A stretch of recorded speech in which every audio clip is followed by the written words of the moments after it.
Hi, my name is Lori and I've been working with Photoshop for over 25 years. Over the years I've learned a lot and I'd like to help you figure it out so you can become the best creative you possible. Please subscribe to my channel and hit the bell to be notified when I post new content. In this video I'm going to show you how to set up some brush presets in Adobe Photoshop. I'm going to show you how to do it with both solid color and with gradient to get some different transparency effect in your brushes. So I've downloaded a transparent PNG file of a butterfly. I got off one of these subscription sites that I'm subscribed to. You see that it's 100% black with a lot of little transparent areas in it. We're going to get right to the point now and make a brush out of this. So to make a brush, you need to have so much stuff that's black or gray, and you need to have so much stuff that's white. So we're just going to add a white background layer to this. So to do that, we're just going to click on this layer. We're going to right click and we're going to say flatten image. Right now it's set as a background. We're just going to take the lock off of this and it'll no longer be considered a background image. It'll just be considered a regular layer. It's called layer 0. So to create a brush from this, you just go up to edit and define brush preset. And it's going to be called butterfly PNG. We don't need the PNG on here. We'll just take it out. PNG butterfly. Okay. Butterfly. Okay. So now we have a brush.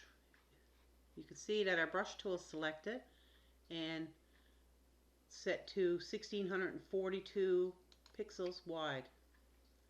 And that's because this image that we used to create the brush is approximately 5.5 inches wide, so that would be 1600, roughly 1600 pixels. So let's just go into image and just check that out. Change inches to pixels. 1642 wide by 1256. Okay. When you're using the brush, you can up it as far as 5000 pixels, so that'll multiply it by approximately 3, so you will get some pixelation, I think. Let's just try it and see. Let's change it to red color. Now we're just going to use this brush. Oh, it's not too bad actually. Doesn't show a lot of pixelation. If you can see it closely enough, let me just zoom it in a little bit. We'll bring it up to 100%. Yeah, you can see around the edges here that it's quite pixelated. Let's just bring it back down to its original size. You should never go larger than the original size. We'll set it to 1600 pixels wide. Okay, and we're going to change the color to purple.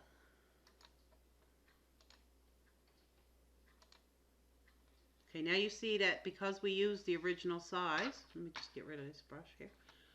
Oh.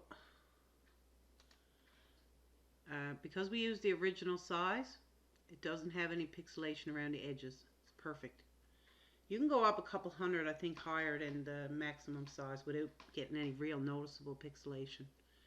And again, it depends on the application that you're using it for. If you want to use it for something that's not going to be looked at really, really closely, or it's going to be applied to your image and then faded out somewhat, or put a blur on it, or whatever, you can use the larger image. Okay, I'm just going to undo these things and I'm going to zoom it back out. Now I'm going to show you how to make one with a gradient. So what we do, we get our magic wand tool. We just click on the black area, and instead of totally black, we're going to add a bit of a gradient to it. So we can go into our paint bucket, select gradient. We want a black and white gradient, basics. Okay, it's black and white, and let's try a radial gradient. So radial gradient is the little box up at the top here with, it looks like a little circle in it. So to add the radial gradient, go as close to the center as you can and just drag it out. So you'll see that it'll be more transparent around the edges. Now if you start outside of your shape, and you hold your shift key and you drag it, oh, don't hold your shift key, drag it in towards the center and let it go. It'll be more, oh, there's my dog again. It'll be more, let's see, oh yeah, okay. So we got more black in the center, so the black is going to be opaque when we use the brush. The outside areas are going to be more gray. It's still not going to work because we're not going to get any detail around the edges.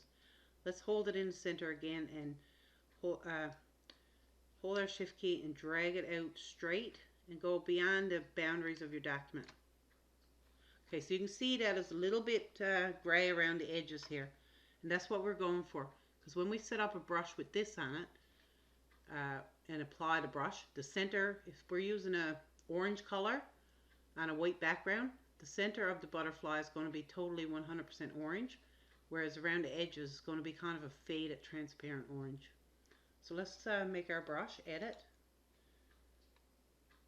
define brush preset, and we'll call it Butterfly 2. Okay. So we got Butterfly 2. Let's create a new document. Just click the first one you see here. Okay, we're going to give it a white background. So to give it a white background, we had our gradient tool selected. We want our paint bucket tool. Just click on paint bucket. We're going to get a white background. Actually, let's get a purple background. And we're going to get our brush again, which is our butterfly. This is a bigger document, so the butterfly doesn't look so big. Let's make the butterfly be green. I know you don't want a green butterfly, but this is just for demonstration purposes. We're going to make the butterfly a little bit bigger. We'll just doubling up, so we'll put in around 32 pixels. So it's twice this original size. So now if you click on that, let's give it a new layer too. Control N. Whenever you want to make a new layer, you hit Shift Control and then hit the N key, and that'll create a new layer, and it'll bring up a little dialog box where you can name your layer. We're going to call it Butterfly Sample. Lime green. Okay, let's put our butterfly in here. So as you can see in the center of the butterfly, it's very opaque. In the outside of the butterfly, where the gray areas were when you created your brush, it's a little more transparent. It's not 100% transparent because it wasn't white around the edges, it was gray. And around the bottom here is a little transparent too. So let's see what happens if we choose black, or white, sorry. We'll make a white butterfly. Let's just delete that one. We'll give it another new layer, Shift Control N. We'll get our our paintbrush. Let's not make it so big this time. Let's make it around 2165. Okay. So let's hit your Control plus button on your keyboard, and that'll zoom it in for you. Up top here it shows you how big the document actually is compared to the actual size. And because it's at 300 pixels per inch, it looks a lot bigger than what it really is. So let's just keep going until we get to 100%. There's 100%. So anywhere you can see a bit of purple, that's where it was gray on the original image when you created your brush. The more purple you see, the less black was in the original. So anywhere it was black on your main picture that you used for creating your brush, it'll be a solid, whatever color you chose for your foreground for your brush, it'll be a solid color. Anywhere it was white, you won't get any solid color from the brush. So the outline around the butterfly was white, the butterfly was black, and we had some gray areas. Anywhere there's gray areas, that's where you're going to get some transparency in your brush layer. I hope that helped. Thanks for watching.